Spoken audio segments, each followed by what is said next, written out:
Le déjeuner baignait dans une lumière douce, presque trop parfaite pour être honnête. Les tables alignées sur la terrasse donnaient en elle l'impression d'un monde ordonné, maîtrisé, où rien ne débordait jamais. L'homme assis là avait l'habitude de ce genre d'environnement. Sa vie entière reposait sur le contrôle, des chiffres, des décisions, du temps. Son téléphone reposait dans sa main, l'écran s'allumant sans cesse, rappelant que même un samedi n'était jamais vraiment un samedi. À ses côtés, sa petite fille remuait distraitement son assiette à peine entamée, observant les passants avec une attention silencieuse que les adultes ne remarquent presque plus. Ce jour-là devait être différent. Il se l'était promis en quittant son appartement le matin même, être présent, vraiment présent. Pourtant, chaque vibration du téléphone tirait son esprit ailleurs, là où il se sentait compétent, indispensable. Quand la fillette tira doucement sur sa manche pour attirer son attention, il répondit sans lever les yeux, d'une voix mécanique. Elle se tut aussitôt, mais son silence n'était pas de la résignation. Son regard était fixé sur quelque chose que son père préférait ne pas voir. Lorsqu'il leva enfin la tête, agacé par cette distraction persistante, il suivit la direction de ses yeux. À quelques mètres de là, assise directement sur le trottoir, se trouvait une jeune femme. Ses vêtements étaient usés, trop fins pour la saison, et ses pieds nus portaient la poussière de la rue. Devant elle, une petite boîte contenant quelques pièces et un morceau de carton griffonné à la main. La scène provoqua chez l'homme un malaise familier. Ce genre de malaise qu'il savait gérer en détournant le regard ou en se rassurant par des gestes abstraits. Des dons, des galas, des signatures au bas de chèques. La fillette, elle, ne détourna pas les yeux. « Papa, elle a faim », dit-elle simplement. Sa voix ne portait aucun jugement, seulement un constat. Il tenta de répondre avec des mots d'adulte, parlant de règles, de convenances, de solutions compliquées. Mais elle l'écoutait à peine. Pour elle, la situation était claire. Une personne souffrait, eux non. Ils avaient trop. Elle n'avait rien. Elle posa une question qui le déstabilisa plus qu'il ne voulait l'admettre. Pourquoi ne pas aider, ici et maintenant? Il regarda l'assiette presque intacte, puis la jeune femme sur le trottoir. Pendant un instant, toutes les barrières qu'il avait construites pour se protéger de ce genre de réalité vacillèrent. Ce qu'il considérait comme de simples détails inconfortables devenait soudain impossible à ignorer. Et sans qu'il en ait encore pleinement conscience, quelque chose commença à se fissurer en lui. La certitude tranquille qu'il pouvait continuer à vivre sans jamais être directement confronté à ce qu'il voyait. Ils restèrent quelques secondes immobiles, comme suspendus entre deux mondes. L'homme sentait le poids des regards invisibles autour d'eux, ceux d'une société habituée à l'élégance discrète et aux problèmes maintenus à distance. Il parla à voix basse, presque pour lui-même, expliquant que ce n'était pas si simple, qu'il existait des structures, des règles, des endroits prévus pour aider. Les mots sortaient facilement, bien rodés, comme des phrases répétées 1000 fois lors de conversations semblables. Mais cette fois, il ne semblait convaincre personne. La fillette fronça légèrement les sourcils. Elle ne comprenait pas pourquoi une solution aussi évidente devenait soudain compliquée. Elle n'élevait pas la voix, ne cherchait pas à provoquer. Elle se contentait de rappeler ce qu'on lui avait appris, qu'il fallait aider ceux qui en avaient besoin. Et la femme assise par terre, juste là, incarnait ce besoin de manière si claire qu'aucune abstraction ne pouvait l'effacer. La logique de l'enfance se déployait sans détour, dépourvue de peur du jugement ou du malaise social. L'homme sentit une tension monter en lui, non pas de la colère, mais une inquiétude sourde. Il réalisa que ce n'était pas la situation qui le mettait mal à l'aise, mais la façon dont sa fille l'exposait à ses propres contradictions. Il avait toujours aimé se penser comme quelqu'un de généreux, responsable, engagé. Pourtant, face à cette demande directe, il hésitait. Ce décalage le dérangeait plus qu'il ne voulait l'admettre. Ils finirent par se lever. Le geste semblait anodin, mais il marquait une rupture. En avançant vers le trottoir, l'homme sentit son assurance s'effriter à chaque pas. De près, la jeune femme n'était plus une silhouette anonyme. Son visage portait des traces de fatigue, mais aussi une vigilance acquise à force d'expériences difficiles. Elle observa le père et la fille avec prudence, habituée à ce que l'attention des passants soit éphémère, parfois cruelle. La fillette parla la première, avec une politesse sincère. Elle se présenta, expliqua simplement qu'elle n'avait pas tout mangé et demanda si la nourriture serait la bienvenue. La femme resta silencieuse un instant, cherchant à comprendre l'intention derrière ce geste. L'homme intervint doucement, dissipant tout doute, affirmant qu'il n'y avait aucune attente cachée. Ce n'était pas un spectacle, ni une leçon, juste un partage. Les mains de la femme tremblaient légèrement lorsqu'elle accepta. Des larmes lui montèrent aux yeux, incontrôlables. Elle murmura un merci presque inaudible, comme si recevoir de l'aide restait un acte dangereux, susceptible de disparaître à tout moment. La fillette sourit, rassurée d'avoir fait ce qui lui semblait juste. À cet instant précis, l'homme comprit que quelque chose avait déjà changé. Il n'était plus possible de revenir en arrière, de prétendre que cet échange n'était qu'un détail. La rencontre venait d'ouvrir une porte, et derrière cette porte se cachait une réalité qu'il ne pourrait plus ignorer. La conversation aurait pu s'arrêter là. Un geste, un remerciement, puis chacun serait retourné à sa place, convaincu d'avoir fait ce qu'il fallait. Mais la fillette resta immobile, comme si quelque chose en elle refusait de se contenter de cette demi-réponse. Elle observa la femme avec une attention grave, dépourvue de curiosité malsaine. Il n'y avait ni pitié, ni supériorité dans son regard, seulement un désir sincère de comprendre. « Pourquoi tu es assise ici ?» demanda-t-elle doucement.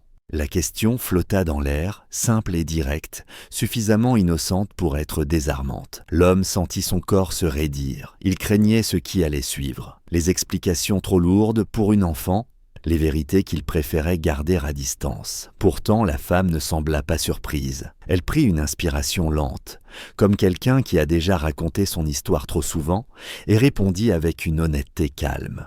Elle expliqua qu'elle avait eu un travail, un appartement, une routine ordinaire. Puis il y avait eu la maladie, une hospitalisation prolongée, des factures, une absence trop longue pour un employeur peu indulgent. Le reste avait suivi presque mécaniquement, la perte de l'emploi, puis du logement, puis cette chute invisible dont on ne parle pas quand tout va bien. La fillette écoutait sans interrompre, ses petites mains serrées l'une contre l'autre. « Ce n'est pas juste », murmura-t-elle finalement, comme une évidence universelle. L'homme sentit ces mots le traverser plus violemment que n'importe quel reproche. La femme n'avait pas fait d'erreur monumentale. Elle n'avait pas échoué moralement. Elle avait simplement manqué de ce que lui possédait en abondance, des réserves, un réseau, un filet de sécurité. À mesure que la femme parlait, une peur sourde s'installait en lui. Non pas pour elle, mais pour lui-même. Il se rendit compte que son confort reposait sur une succession de protections qu'il avait toujours considérées comme acquises. Si l'une d'elles venait à céder, qu'est-ce qui le différenciait réellement de cette personne assise sur le trottoir ? La réussite, pensa-t-il soudain, n'était peut-être qu'une question de circonstances favorables maintenues dans le temps. La fillette, fidèle à sa logique implacable, tira une conclusion que les adultes évitent souvent. Si quelqu'un peut aider, alors il doit le faire. Elle se tourna vers son père, sans accusation, mais avec une confiance totale. Il sentit le regard de la femme sur lui, mêlé d'espoir prudent et de résignation. À cet instant, il comprit que ce n'était plus seulement une rencontre fortuite. C'était un miroir tendu devant lui, révélant non seulement l'injustice du monde, mais aussi sa responsabilité personnelle face à elle. Il resta silencieux un long moment. Le bruit lointain de la ville semblait soudain étouffé, comme si l'espace autour d'eux s'était resserré. Il regarda sa fille, puis la femme assise sur le trottoir. Il comprit alors que le choix qu'on attendait de lui n'était pas symbolique. Donner quelques billets aurait été facile, presque confortable. Cela lui aurait permis de repartir avec l'impression d'avoir bien agi, sans rien bouleverser. Mais cette fois, ce geste lui parut insuffisant, presque lâche. Il parla lentement, mesurant chaque mot, comme lorsqu'il prenait une décision importante dans son travail. Il posa des questions simples, concrètes. La femme répondit sans détour. Elle n'était plus malade. Son corps avait récupéré, mais sa vie restait figée. Pas de famille vers qui se tourner, pas d'adresse, pas de possibilité de redémarrer seule. Elle décrivait sa situation sans se plaindre, avec une lucidité fatiguée. Ce calme força son respect. Elle ne demandait pas qu'on la sauve, seulement qu'on lui ouvre une porte. À mesure qu'il écoutait, son esprit changeait de rythme. Il ne raisonnait plus en termes d'image ou de regard extérieur, mais en solutions réelles. Il pensa aux ressources qu'il contrôlait, à ce qu'elles représentaient vraiment. non pas des signes de réussite, mais des outils. Il formula alors une proposition qui le surprit lui-même. Pas une aide vague, pas une promesse future, quelque chose de précis, mesurable, engageant. Lorsqu'il expliqua qu'elle pourrait disposer d'un logement temporaire, d'un travail stable, d'un cadre pour se reconstruire, la femme resta figée. Elle sembla chercher la faille, l'erreur, la condition cachée. Personne ne lui avait jamais parlé ainsi, avec autant de clarté et sans condescendance. Elle osa douter, évoquant ce qu'elle pourrait être, ce qu'il risquait en lui faisant confiance. Il écouta jusqu'au bout, puis répondit simplement qu'il ne cherchait pas la perfection, seulement la vérité et la volonté d'avancer. Sa fille suivait la scène sans intervenir, mais son visage exprimait une fierté silencieuse. Il comprit alors que cette décision n'était pas seulement tournée vers l'avenir de cette femme, mais aussi vers celui de l'enfant qui l'observait. En choisissant d'agir réellement, il montrait que ses paroles avaient un sens. La femme accepta, enfin, la voix brisée par l'émotion. À cet instant, il sentit quelque chose se détendre en lui, comme si un poids invisible venait de tomber. Ce n'était pas un acte héroïque, c'était une responsabilité assumée. Et pour la première fois depuis longtemps, il sut qu'il était exactement là où il devait être. Le temps fit son œuvre avec une discrétion presque émouvante. Les jours qui suivirent furent faits de démarches simples, de routines retrouvées, de silences moins lourds. La femme s'installa dans un espace qui n'était pas encore un foyer, mais qui en avait déjà la promesse. Une porte qui se ferme, une clé dans la main, un endroit où poser ses affaires sans craindre de les perdre au matin. Elle reprit un rythme, d'abord fragile, puis de plus en plus assuré. Chaque petite victoire comptait. Se lever sans peur, planifier une journée, imaginer un lendemain. L'homme, de son côté, changea sans s'en rendre compte. Il découvrit que l'engagement ne se limitait pas à une signature ni à une somme versée. Il s'agissait de suivre, d'écouter, parfois de douter, souvent de persévérer. Les ressources qu'il avait toujours considérées comme des trophées prenaient une autre valeur lorsqu'elles servaient à stabiliser une vie réelle. Il apprit aussi à ralentir, à être présent, non seulement pour les autres, mais pour sa fille, qui observait tout avec une attention silencieuse. La fillette, elle, n'oublia pas. Elle continua à poser des questions, à rappeler les promesses implicites, à refuser les réponses faciles.